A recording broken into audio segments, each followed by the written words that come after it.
E aí, meu amigo, minha amiga, seja mais uma vez bem-vindo ao nosso Papo de Sacristia. Meu nome é Marcos e com os meus amigos Padre Samuel, com o Bruno, nosso historiador Wallace e o cara que sempre é contra tudo, o Davi. Deshistoriador. E antes de começar nosso programa, eu gostaria de ressaltar que estamos chegando ao programa de número 80. Quem é o louco que acompanha isso até hoje? Não faz sentido. Eu tenho uma lista. Eu tenho uma de gente perto e de gente longe. Eu tenho uma lista. Tem gente até do sul acompanhando a gente. Exatamente. Olha que coisa maravilhosa. Isso. Inclusive tá sumido, hein? Tá sumido, tá sumido. Ela que ama o Bruno. Exatamente. Burguês safado. A gente ama, viu? Vou falar É uma pessoa aí que é uma capital do Marrocos, aí a gente sabe. Eu quero que deixe aqui embaixo nos comentários quem tá assistindo esse programa desde o início. Fala assim, eu tô aqui. Eu vi os 80. E eu vi o pessoal passando vergonha. Inclusive podia citar, né, quais foram os episódios mais interessantes, né? Só não cita fala. Tá? Que faz fala, geralmente a gente corta. A gente edita, né? Vamos fazer um apanhado aí, no 100. Isso aqui é o programa da família brasileira. Mas já fomos desde o burguês safado até o envenenado, né? Você vai padre de esquerda. O padre não é católico. Temos Larga a batina, vai casar. Agora, comunista. Tá certo, tá ótimo. Mas é interessante. Mas, amigos, nessa semana, estamos na Semana da Consciência Negra. Né? Perto do dia 20 de novembro. Agora, professor de História, por que o Dia da Consciência Negra é o dia em que o negro morreu e não o dia em que os negros foram libertos da escravidão? Não é meio contraditório? Então, Marcos, vamos lá pensar da seguinte maneira, né? Eu acho que primeiro a gente tem que falar da parte da terminologia do termo consciência. Por que nós falamos consciência, né? Porque às vezes a gente vê vídeos circulando pela internet das pessoas falando que mas a consciência tem que ser humana. Né? Esse tipo de bobagem aí. Senso comum, tá, gente? Desculpa. Senso comum. É porque a pessoa às vezes não teve acesso ali para aprofundar o conhecimento. Às vezes ela quer ser assim. Mas enfim. E a maioria quer ser assim. Mas enfim, cara, é um dia para que a gente se lembre, né? E para que a gente reflita sobre os problemas que nós temos atualmente, baseado no que foi a escravidão. E a escolha da data, né?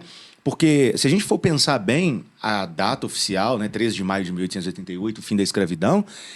Ele foi o fim da escravidão pela forma legal. Agora, já existem lutas contra a escravidão desde o início da escravidão. Então, por isso que a escolha, né, que a gente tem como símbolo o zumbi, não é pela questão, né, que é uma figura que a direita adora bater, a esquerda adora defender, e aí a gente não vai pôr certo e errado, mas é pela luta das pessoas. Porque muito se passou na história falando que foi a princesa Isabel a responsável por isso. E a gente tira toda uma luta de 400 anos da comunidade negra. Ela só ganhou, digamos, o reconhecimento. Cara, porque na verdade... É porque ela era a princesa na época, né? E ganhou o título de a grande redentora, a grande libertadora. Mas... Soube usar o marketing, cara. Ela soube. Porque, na verdade, é o seguinte, já tem cartas que a condessa, a amante de Dom Pedro II, ela mandava para ele, falando, cara, a escravidão já está horrível. Porque o Brasil era o último país, estava vergonhoso já a gente ter isso.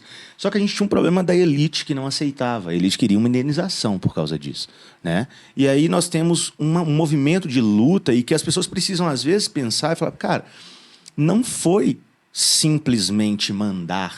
A escravidão foi um processo de tortura física e psicológica que a comunidade negra viveu por 400 anos.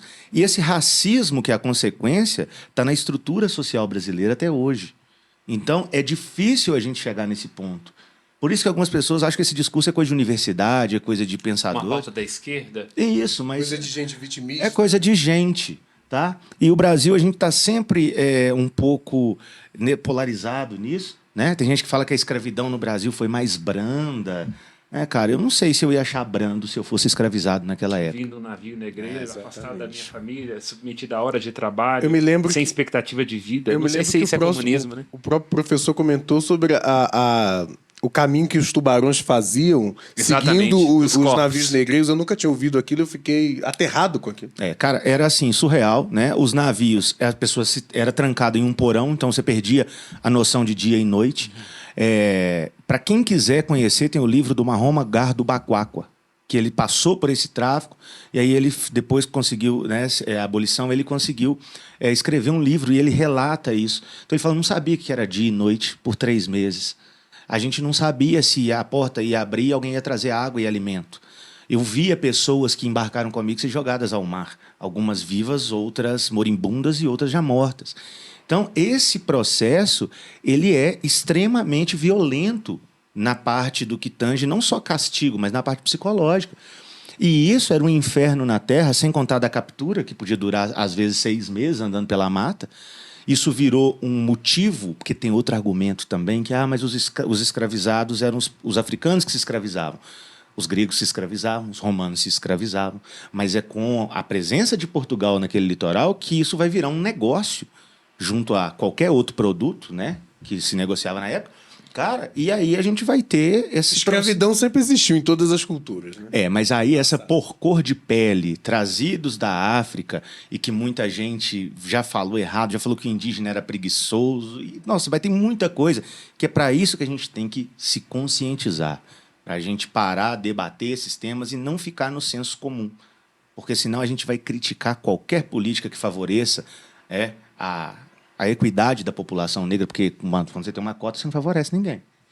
Você está fazendo equidade. Se alguém for contra, a gente pode até ver aqui. Mas é porque nós temos esse período, né, em que a população foi negligenciada. Então é para isso esse dia da É um período bem grande da nossa história. A maioria Que ainda permanece em nós de uma maneira orgânica e estrutural, como o professor disse, né? Eu diria, quando você fala da consciência, né? Todo esse processo que você fez aí agora de narrar e trazer fatos, trazer momentos, né? Isso gera na gente uma coisa que muitas vezes a gente nunca pensou, né? Tanto do ponto de vista de hoje é um tempo que a gente não vê isso acontecendo. Não estou dizendo que não aconteça, mas a gente não vê De modo isso. sistemático, como acontecia, o que você quer dizer? E para mim, por exemplo, nunca aconteceu com um familiar meu ou com alguém, né? Então, fica algo muito distante. Não tira o fato de que ainda hoje existe enraizado, né? Preconceitos, discriminações, segregações por questões essenciais, por questões de cor. Mas trazer isso que você trouxe, né, do ponto de vista histórico, o que aconteceu, o que eles sofreram, né? Isso que eu penso, quando você fala de consciência, para mim vai formando assim, então, no sentido de, então foi assim, então foi por isso. E eu acho muito importante, né, de fato, trazer esse conhecimento de algo que aconteceu para hoje, para que hoje possamos tomar novas decisões, novos posicionamentos, né? Agora, pensando no ensino, né, desse capítulo aí brasileiro, digamos assim, como que você lidar com isso na escola? Sei lá, você tem um ponto que é melhor de abordar? Tem alguma coisa que você mascara? Então, Marcos, é muito complexo, por exemplo, quando eu dou uma aula de escravidão para o 7º ano, que é a faixa etária que a BNCC disponibiliza esse conteúdo aí. Eu tenho que tirar o pé, cara, no que tange a violência, né? Ainda é muito cedo. A gente tem que passar por esse episódio, mas eu não posso, porque o que era a violência contra essa comunidade é um negócio que choca qualquer pessoa. Quando você se aprofunda na história, você não fica mais feliz, né? Por causa que você descobre isso. Então, isso aí tem que tirar o pé. Você entrar numa senzala, né? Eu já tive a experiência de entrar numa senzala, tocar nos objetos de tortura. Meu Deus do céu. Tem um museu desse em Ouro Preto. Eu já entrei em vários. E eu já entrei... Casa dos Contos, inclusive. Convido a todos que estiverem em Ouro Preto, que forem visitar Ouro Preto, comecem pela Casa dos Contos. Foi sem sombra de dúvidas. Quando eu entrei, é muito frio, o chão, né? E desconfortável. Subterrâneo, sim. Isso, e eu me senti... Foi um dos lugares que realmente eu senti uma energia bem pesada ali, do contexto histórico do que era, né? E como a gente não viveu isso, a gente precisa da história. A gente precisa dessa consciência. Não porque repetir os mesmos erros. É muito fácil esquecer isso. A mídia, às vezes, ela traz nomes que a população, no senso comum, a população não entende. Por exemplo, às vezes a gente vê notícias diárias aí, trabalho análogo à escravidão. Cara, nós temos pessoas em trabalho escravo no Brasil. Né? A Suíça faz o melhor chocolate do mundo com o cacau brasileiro, que é colhido, e o brasileiro não tem esse. Então, a gente tem isso na cultura.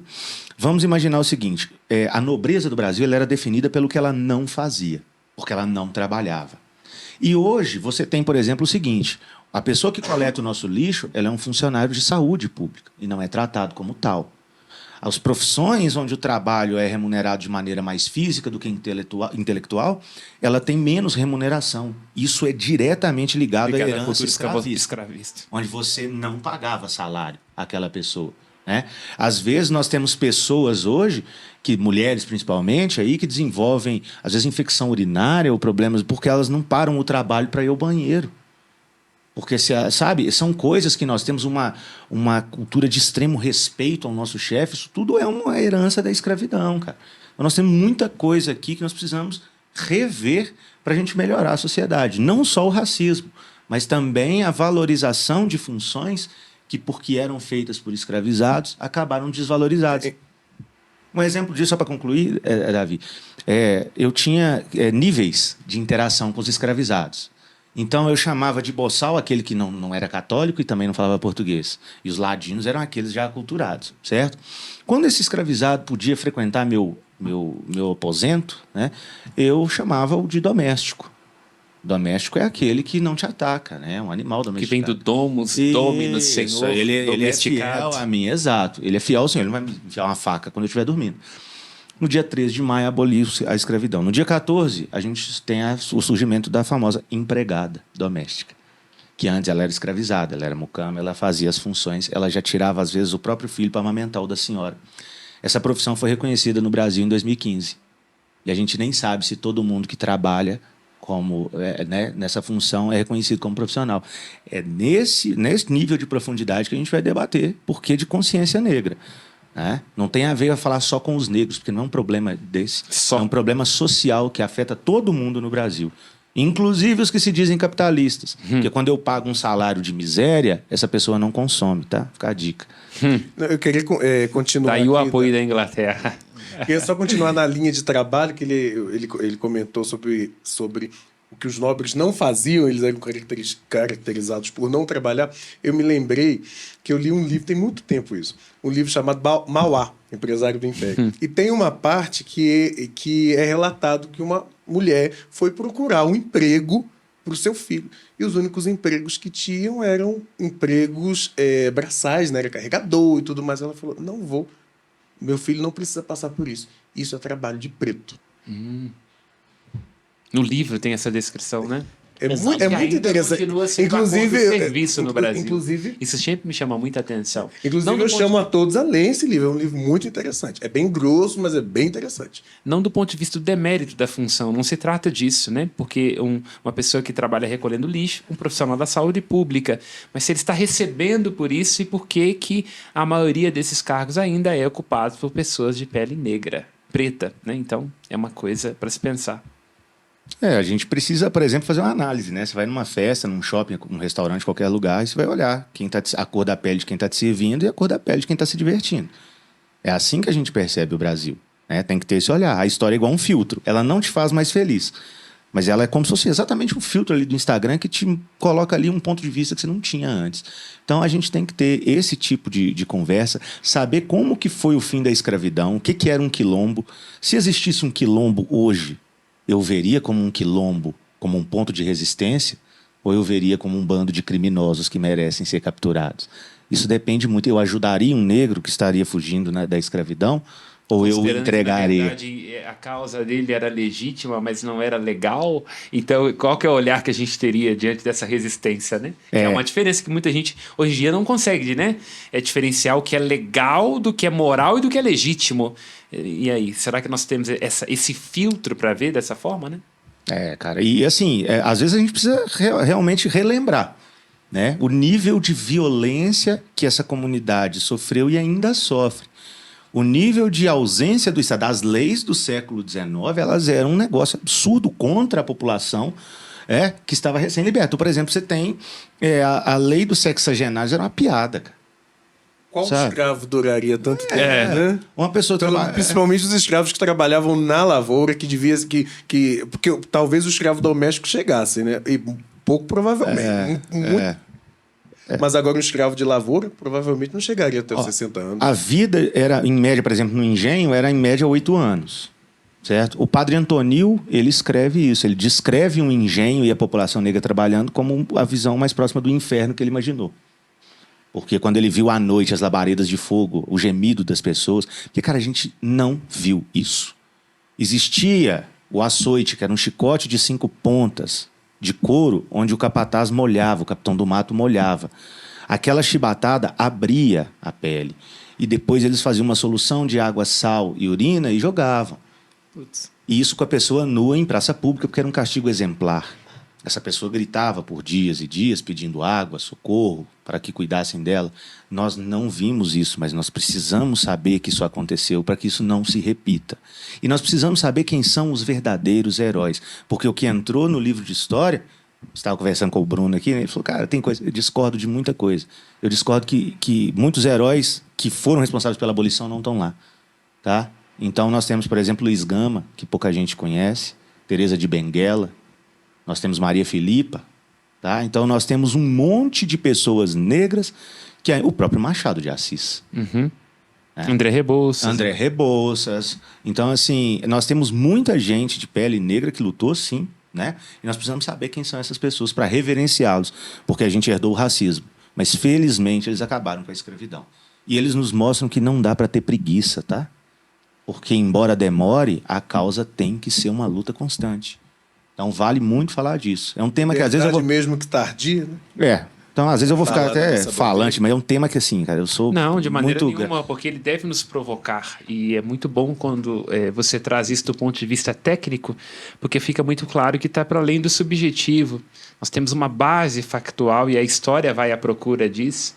Essa é uma das grandes funções da história, é ir à fonte, aos dados, à objetividade, para fazer dali decorrer reflexão, problematização. É, porque a história só serve, gente. Não é porque passou, é exatamente para explicar o hoje. Né? Se eu preciso explicar o hoje, eu preciso voltar no passado. E é interessante, né, falar dessas funções aí, porque você tinha uma insalubridade que às vezes decorre até hoje em algumas empresas. Cara. Uhum.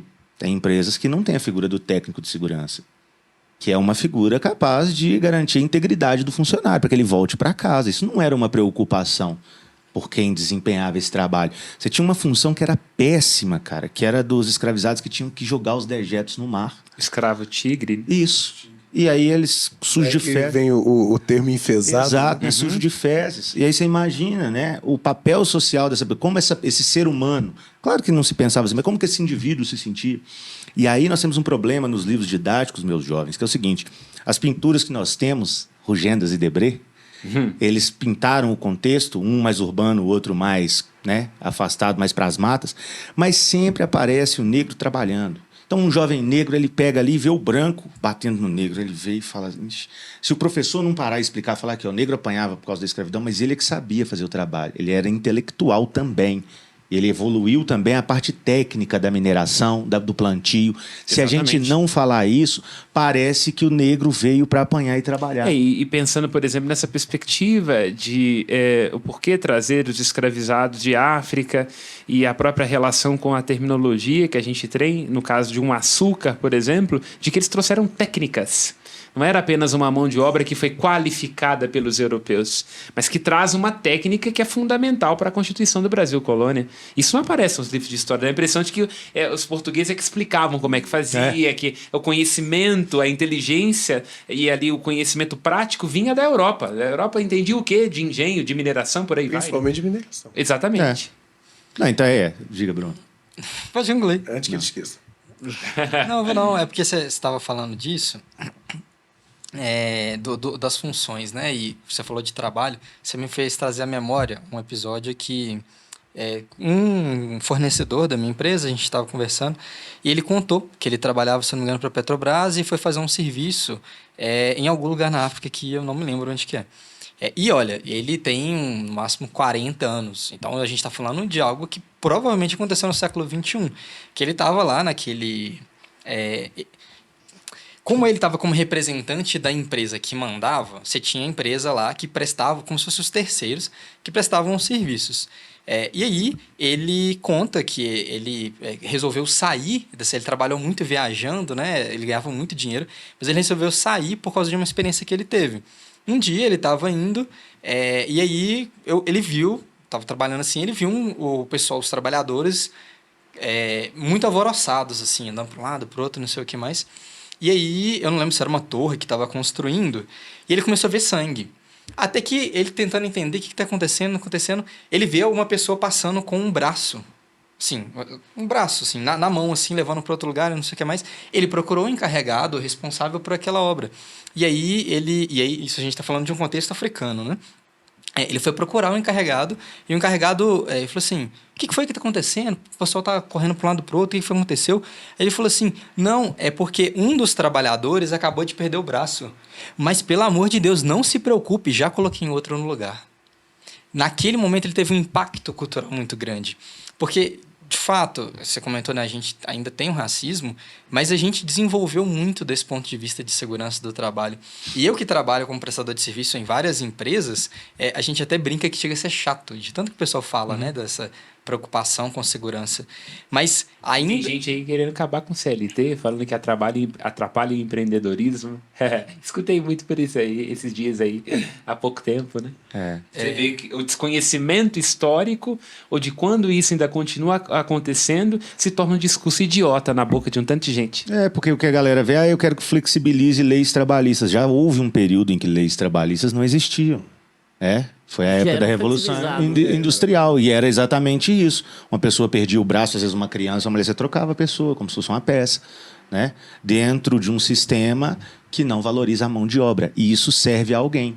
As grandes potências imperialistas, elas servem-se disso, da mão de obra barata. Né? Então, esses países que, por exemplo, recebem montadoras multinacionais, muitas das vezes estão se utilizando de mão de obra barata, semi-escravizada, em péssimas condições. No Brasil, a gente tem um histórico, felizmente, né, de conquista de direitos. Então, hoje a pessoa pode até achar que tá tão coisa que tá chato, né?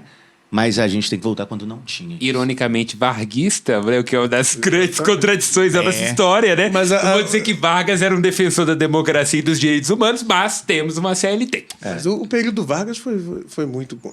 Foi esse período dúbio, né? Tanto é que ele mandou as tropas dele lutar contra ditadores, sendo que ele era um... E aí pensa, né, ministro da Justiça e da Economia, que era o que nós citamos, o Oswaldo Aranha, né, que aqui era meio assim antissemita, acaba sendo responsável pela Constituição do Estado de Israel. O Brasil não é para amadores, né, gente? Não é mesmo? E Oswaldo Aranha. O Aranha. Brasil, você fica meio paranoico. E Oswaldo Aranha ainda ganha um prato com o nome. Tem um prato com o nome. Filé Oswaldo Aranha. Eu não sei bem como é que é, não, mas eu sei que é um prato lá com cebola e fritas. Certamente eu tenho certeza que não tem carne de porco, né? Porque os judeus não comem isso. Não, é de boi. Eu acho que é de boi. Nem sei, depois a gente vai ficar sabendo. Uma vaca Mas coxinha.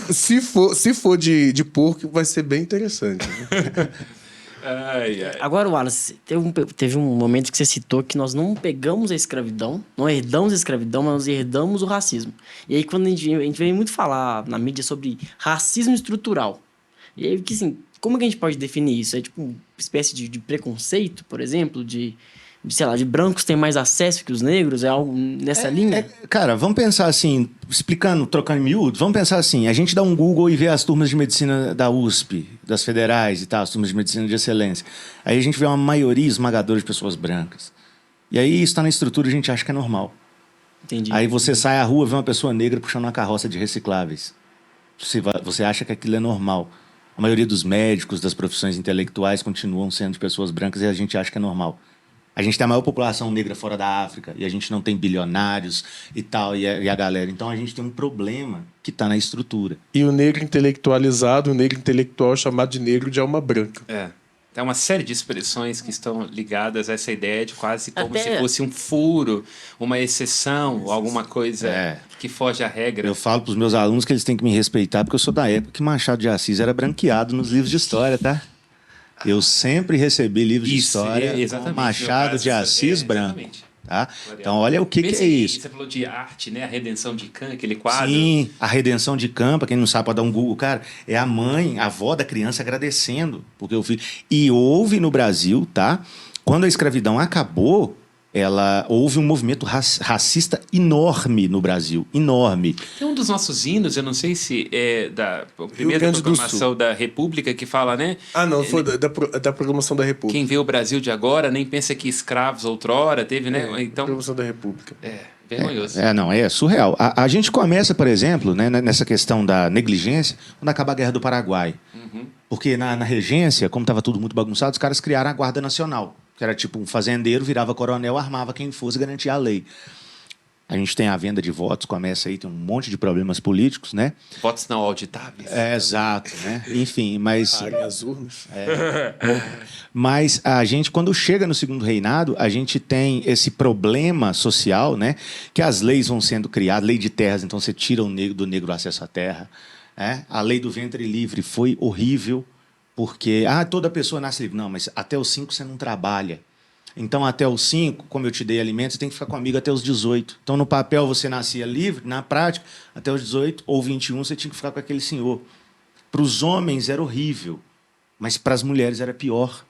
Porque os homens eram mais comuns no serviço de ganho, nas ruas, né? No mundo mais urbano. Então, por exemplo, a gente tem um asilo aqui, né? Que o Monsenhor fundou exatamente para acolher meninas que estavam nesse contexto. As filhas dos pais escravizados que não tinham com quem ficar. Isso, o Recanto exatamente. Monsenhor Domingos, né? Que é inclusive uma história muito interessante, fazendo um adendo, é a primeira congregação feminina fundada na América Latina e que tem essa preocupação social, Monsenhor Domingos, ligada ao contexto da Serra da Piedade. Quem ainda não conhece, vale a pena pesquisar, justamente para essas meninas negras e já trabalhando na perspectiva da profissionalização dessas meninas. Era um cara muito à frente do seu tempo. Exatamente. E a gente já tem assim, né? Não era todo mundo que achava a escravidão natural. A gente sempre teve pessoas que, né, achavam aquilo um problema. A gente caminha o século XIX inteiro pensando em abolição, mas a gente não consegue efetivar porque a elite não aceita isso. Né? Era uma elite agrária. O Barão de Mauá, o cara queria pagar salário dos funcionários na época dos Barões do Café. Então não rolou. Né? Não conseguiu fazer. Inclusive, alguns falam que um pouco da sabotagem que acontece com ele é um pouco por essa perspectiva que ele tinha com relação, né? Até o próprio nome dele, né? Mauá, né? Porque onde ele está, porque é algum Mauá. É muito interessante pensar nessa perspectiva. Eu li um historiador que falava que o Mauá era uma gota no oceano preto do café. Porque ele não conseguia, né? Ele, vamos fazer ferrovias, vamos fazer mão de obra salariada, luz elétrica. E os caras, não, o negócio futuro é terra, café e escravidão. E ele vem de um contexto agrário, né? Ele vem das lutas do charque no sul. E é um negócio extremamente contraditório a questão, por exemplo, quando a gente fala de terras no Brasil. Porque essa é uma pauta no Brasil que é tida como de esquerda. Isso.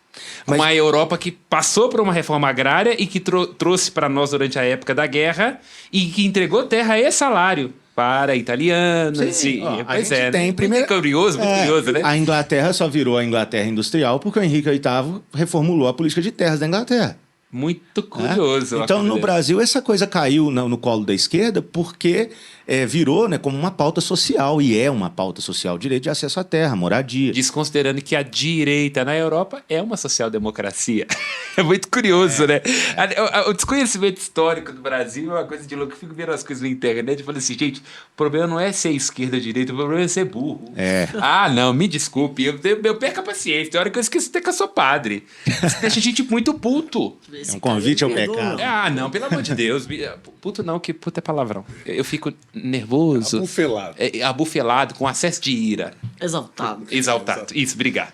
Mas essas pautas a gente precisa ver que, embora o Brasil esteja polarizado, ela é uma pauta humana. Ela é uma pauta que fala da igualdade e a gente precisa entender isso. E se alguém é contra, é racista.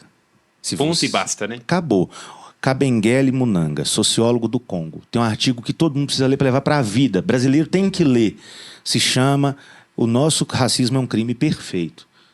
Porque o que ele fala? Se você vê... Não estou falando que tem racismos melhores ou piores, mas é o seguinte. Às vezes um americano vai falar, não vou te alugar essa casa porque você é preto.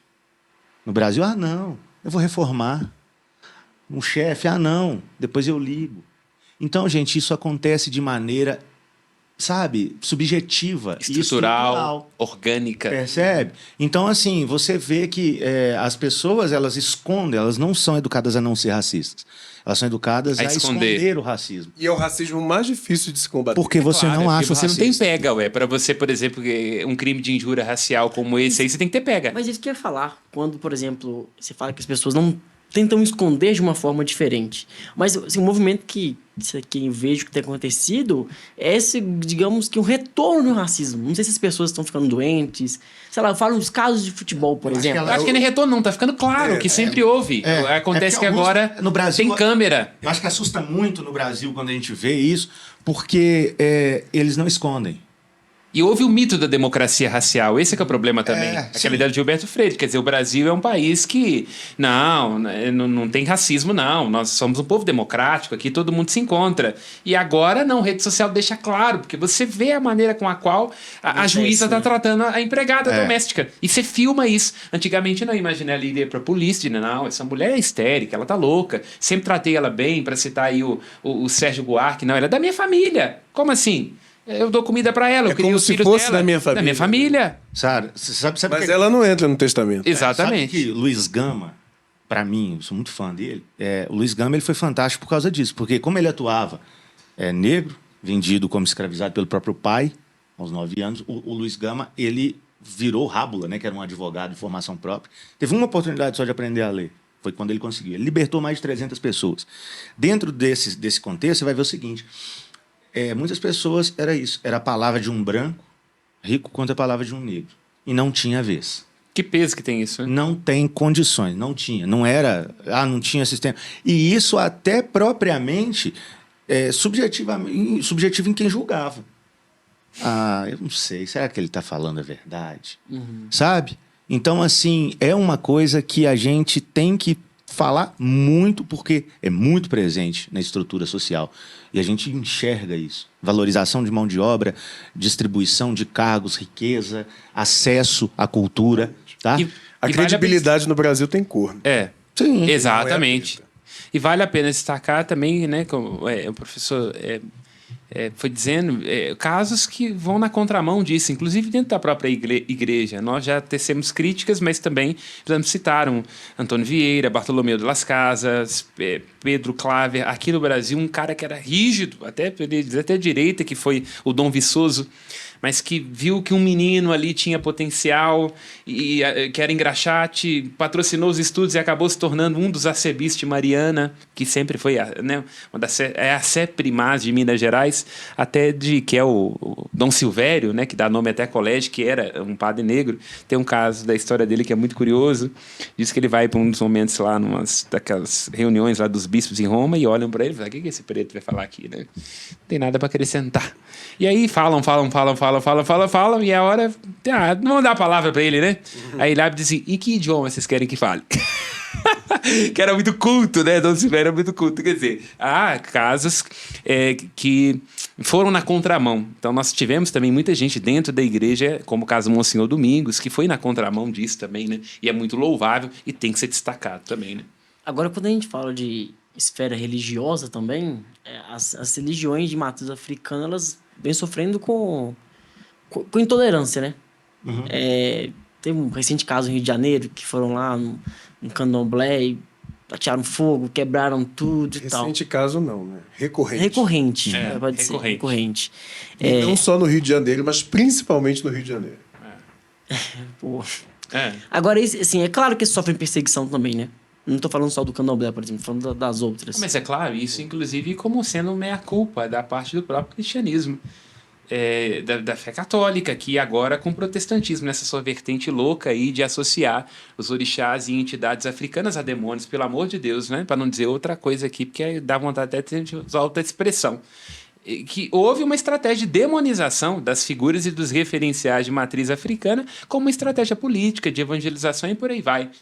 Eu digo aqui em Belo Horizonte, um caso vergonhoso, com toda a vênia, ao nosso primeiro arcebispo, Dom Cabral, que tira o direito dos congados e por aí vai de construir igrejas, ele suspende isso. Dom Valmor, esse ano, como um ato dele como arcebispo e simbólico, muito forte, ele revoga esse decreto de Dom Cabral, que na verdade caiu em desuso, né, depois, né, mas ele deixa claro que revogando é uma questão, um erro histórico. Mas aí tá, depois de Dom Cabral veio quem? Depois veio Dom João Rezende Costa, Dom Serafim. Então, e ninguém teve coragem de fazer isso Não é que antes? não teve coragem, é porque a coisa caiu. Então, assim, imagina, a própria mudança, né? Então, o Dom Cabral, ele teve algumas posturas, teve vários méritos, meu Deus do céu, lógico que sim, mas um homem ali com a cabeça do seu tempo. Sim. Então, esse foi um dos erros dele. Depois se caiu em desuso, né? Por exemplo, dá um exemplo, assim, por que ali a Igreja do Rosário de Sabará, ela não terminou? porque era uma igreja que seria dedicada aos negros no contexto da abolição da escravatura. Imagina a confusão que acontece, ela continua ali só a base da construção de pedra. Então a coisa foi caindo em desuso, né? E Dom Valmor, então, ele fez questão, né, junto aqui com os nossos vicariatos para ação pastoral e todo mundo que está muito atento a isso, de revogar esse decreto. Quer dizer, que já não estava em uso, mas para não cair no esquecimento, para não dizer, não, deixa para lá isso. Não, tem que ter um ato nosso para deixar claro que houve um erro e nós queremos reparar isso, né? Foi feito esse ano. Né? E agora, assim, enquanto padre na igreja, você acredita que tem racismo? Ah, tem certeza absoluta? Tipo assim, Eu diria... Pra ele. Não, é justamente para ele. Eu diria, por exemplo, a Europa ainda é muito racista, não só do ponto de vista de cor, mas da origem latina. Né? Os padres que vão estudar lá, ou que viajam, deixam isso muito claro. E no Brasil também. O meu caso, eu posso dizer que eu experimentei menos. Eu acho que um pouco pelo fato de ser filho de policial e por conta da questão intelectual, né? Então é a ideia do preto de alma branca. Eu sempre senti isso. De alguma forma, isso sempre me blindou. Mas eu quero dar 2 exemplos aqui muito fortes de quem sempre teve muito cuidado disso comigo. O primeiro é um padre da PUC, que é o padre Jean. Eu lembro quando eu estava entrando para estudar teologia, ele me chamou na sala e falou assim: você já reparou que os cargos importantes da igreja, eles não são ocupados por padre negro? Ele é um padre branco. Jean tem um currículo invejável, um cara crânio. Ele falou comigo assim: estude, se dedique e tome consciência disso. Porque nós precisamos de padres negros em lugares expoentes. E a segunda pessoa que sempre teve muito cuidado disso comigo, e eu dou como testemunho pessoal, é Dom Valmor.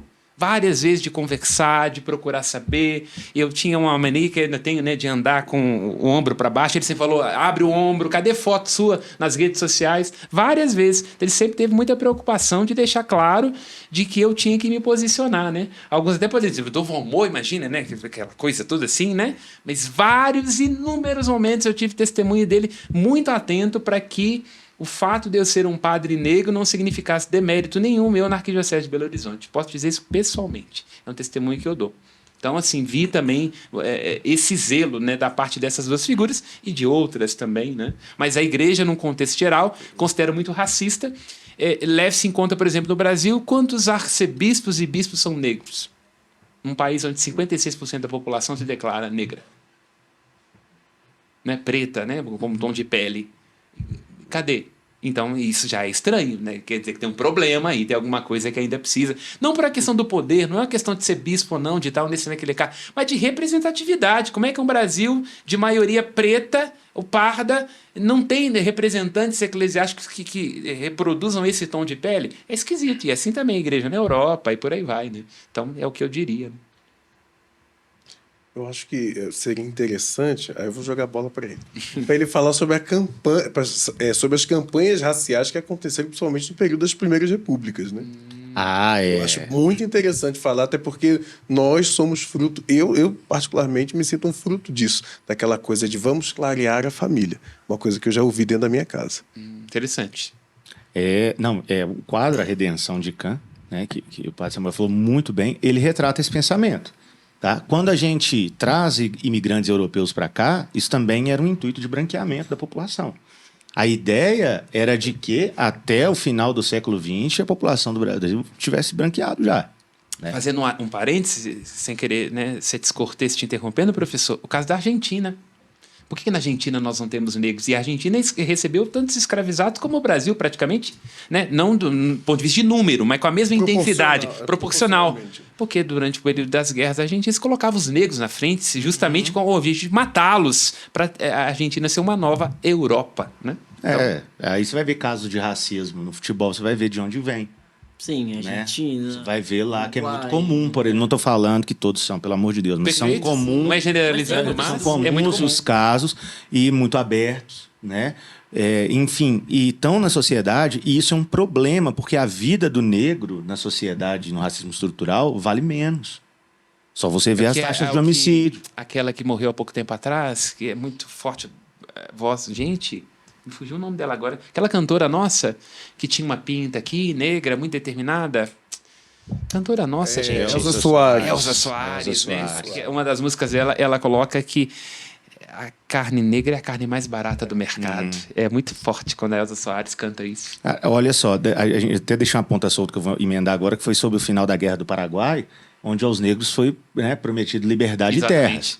E quando voltaram não tinha terras, e essa liberdade não era do jeito que se pensava. Porque liberdade legal é diferente de liberdade prática. Se eu for pegar um conceito marxista, qualquer um de nós é livre agora para pegar um avião e ir para França almoçar na Torre Eiffel. E eu me lembro que eu Não vai tinha. ter impedimento, Não, não, tem legal nada contra a nenhum. lei, né? Eu me lembro que eu vi uma charge, não digo uma charge, mas como é que se chamava aqueles desenhos antigos que eles colocam muito nos livros? Tipo os quadrinhos. Tipo uns quadrinhos, né? Que eu acho engraçado, que é um negro chegando da Guerra do Paraguai com o peito com 2 medalhas, mas mas quando ele chega, ele tá com a mão assim, porque a mãe estava sendo violentada no terreiro da fazenda. Ele estava apanhando no terreiro da fazenda. Aí tem embaixo aquele questionamento, né? Ele foi como voluntário, dá para voluntário, foi prometido ele a liberdade, mas o que ele ganha? Ele continua sendo fustigado. E sem contar que é o seguinte, né? Escravidão não é só ser forçado ao trabalho. Escravidão é não ser dono da sua própria vontade. Tem que deixar isso claro. É um conceito que é muito difícil do brasileiro entender. Entender, né? É você não ser detentor da sua vontade. Então, essa pessoa volta em tese livre, né? Mas ela não consegue ter acesso a praticamente nada. Então, os lugares de moradia, por exemplo, desses recém-chegados da guerra, os heróis de guerra, foram os morros onde as árvores davam os favos, eram chamados de favelas, e ali com o que tinha no improviso, né? Aprendemos o jeitinho brasileiro, não é só o corrupto. O jeitinho brasileiro é aquele que não tem condições, ele acha uma placa de metal, ele faz uma porta para a casa dele.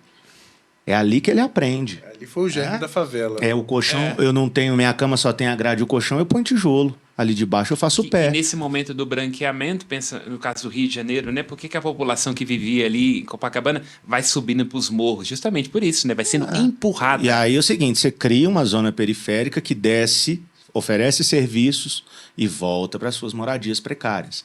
Né? Então elas servem a elite e voltam para suas moradias precárias. Como era no Brasil, colônia, quando se oferecia o serviço, voltava para a senzala. E muita gente torceu o nariz quando os Racionais viraram bibliografia básica da USP, porque você não vai perceber o que era morar num barraco de madeirite no Capão Redondo.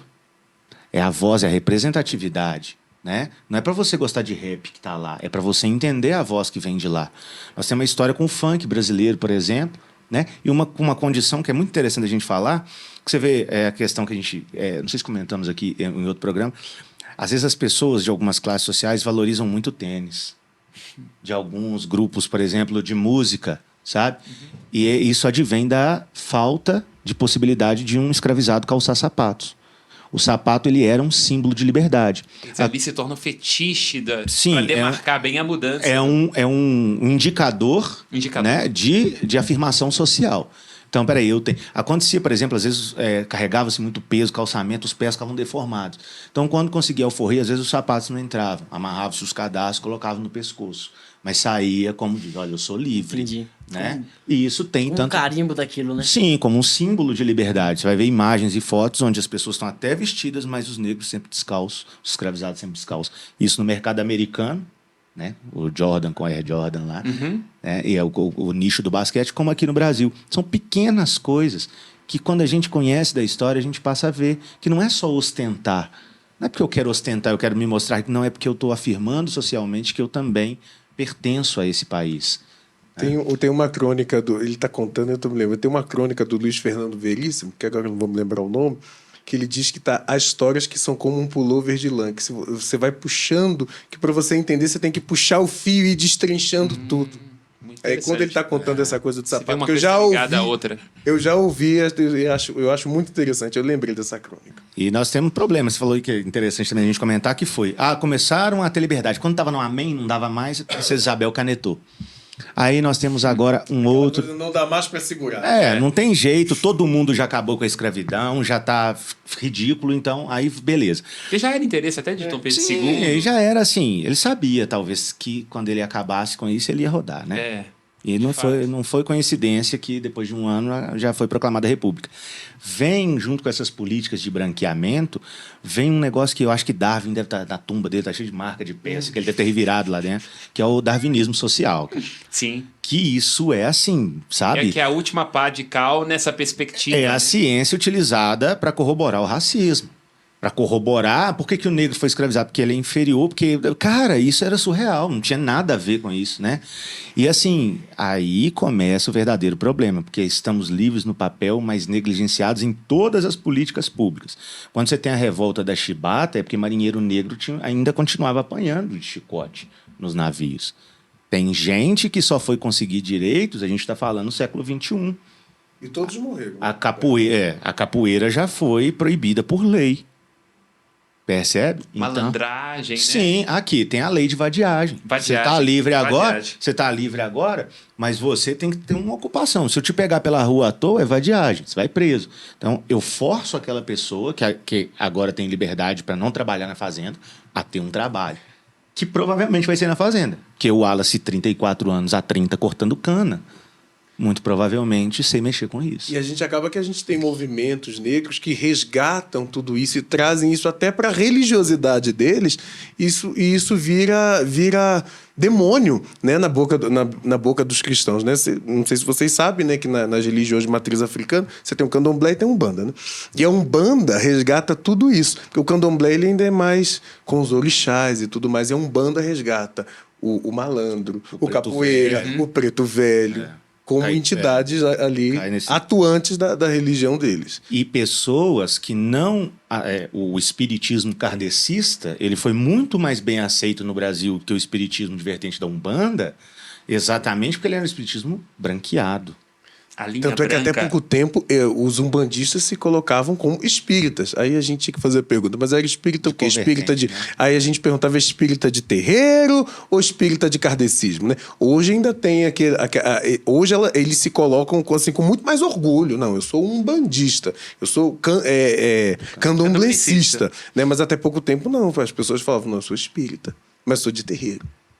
Porque as pessoas... aquilo que Até o próprio espiritismo kardecista, eles tentam se afastar da Umbanda, deixando bem claro, olha, aquilo ali... Até porque a Umbanda surgiu, né, de uma... Todo mundo sabe que surgiu de uma mesa branca... De uma reunião espírita. Né? Onde a gente tem manifestação de entidades ligadas ao Brasil, né, era um Brasil que não era europeu. E isso tá no caboclo, né? Um indígena, um caboclo. Assim, né? É um exemplo que eu acho muito interessante falar. Vamos imaginar o seguinte, né? Imagine vocês que eu tenho um sítio e que eu vou inaugurar minha piscina lá. Chamo todos, né? E aí, antes de inaugurar a piscina, eu peço ao padre que faça uma missa para abençoar. 10 minutos depois, a piscina explode. As pessoas vão pensar, mas e o engenheiro que construiu isso? Quem foi o pedreiro? O cara não calculou? Se eu substituo a cerimônia da missa por uma cerimônia de candomblé, muito provavelmente alguém que está nos ouvindo os comentários vai mexer com o quê? Exatamente. Tá certo? Então nós temos isso no nosso inconsciente e é aí que está a dificuldade da tolerância, da coexistência. É entender que, embora eu não concorde com a prática do outro, eu tenho que entender que ela é legítima. E ela é de um grupo que foi... Cara, o sincretismo religioso do Brasil é genial. Exatamente. E como uma fuga, né? Eu me lembro que as minhas avós, todas elas traziam testemunhos muito curiosos. Minha avó, por parte de pai, de não poder entrar na igreja, porque ela já era mais velha. Minha avó, quando ela nasceu, nós tínhamos aqui talvez 10 poucos anos a abolição da escravatura. E a minha avó, por parte de mãe, de não poder coroar, por ser uma menina negra. Menina negra não coroa Nossa Senhora da Conceição. Então, realmente, eu vejo, sobretudo meus avós paternos, muito ligados às religiões de matriz africana, e fico imaginando que muito possivelmente é porque não tinha outra alternativa. Sim. Eu acho importante falar, o mestre Ataíde, que é um gênio, né, barroco mineiro, ele pinta no teto da igreja de São Francisco, em Ouro Preto, ele pinta Nossa Senhora, né, negra e gorda. E quando ele é questionado, não, mas ela também é mãe dos pretos. Aquilo é um grito, falando assim, eu preciso também me sentir representado na fé. Por que eu tenho que só aceitar a fé do branco? Né? As entidades católicas, elas vão ser convertidas ali, vai ter esse sincretismo. Então eu cultuo São Jorge, mas eu estou cultuando algum, de uma certa maneira. Eu tenho o Rosário, né? As Irmandades do Rosário dos Homens Pretos eram muito comuns, inclusive em Caeté. que eles chamam de capelinha do cemitério, né? Que é um crime. Inclusive, os santos mais populares do Brasil são os santos sincretizados, né? De Santo fato. Antônio, É claro. São Jorge, Santana, são santos mais. Santa Bárbara. Santa Bárbara. Isso, é. Então eu acho que é genial do ponto de vista porque eles foram proibidos, inclusive, de ter seu nome, sua cultura e sua fé. Né? Quando foram trazidos, escravizados para cá. Isso tudo entra num contexto que a gente vai ver, por exemplo, a dificuldade da inserção de homens, né, negros no alto escalão de grandes instituições, não só da igreja, de corporações, de demais associações. Então isso é muito complexo. E até na arte. Ele tá Vai mandar a gente acabar. Ele tá consumido, gente. Pelo amor de Deus. Vai, acaba com o tesão pedagógico que tá rolando aqui. É ditadura, é isso aí, essa geração TikTok aí, ó. Geração Isso aí não gosta Z. não gosta de pau. Amém. Amém. Amém. Fala, galera. Professor Wallace aqui, passando para convidar a todos a deixar aqui nos comentários o que vocês acharam desses programas, assistir os demais e comentar aí com a gente o que você acha, se foram temas pertinentes. Então não deixe de assistir, deixar seu like aí e deixar nos comentários o que vocês acharam. Abraço.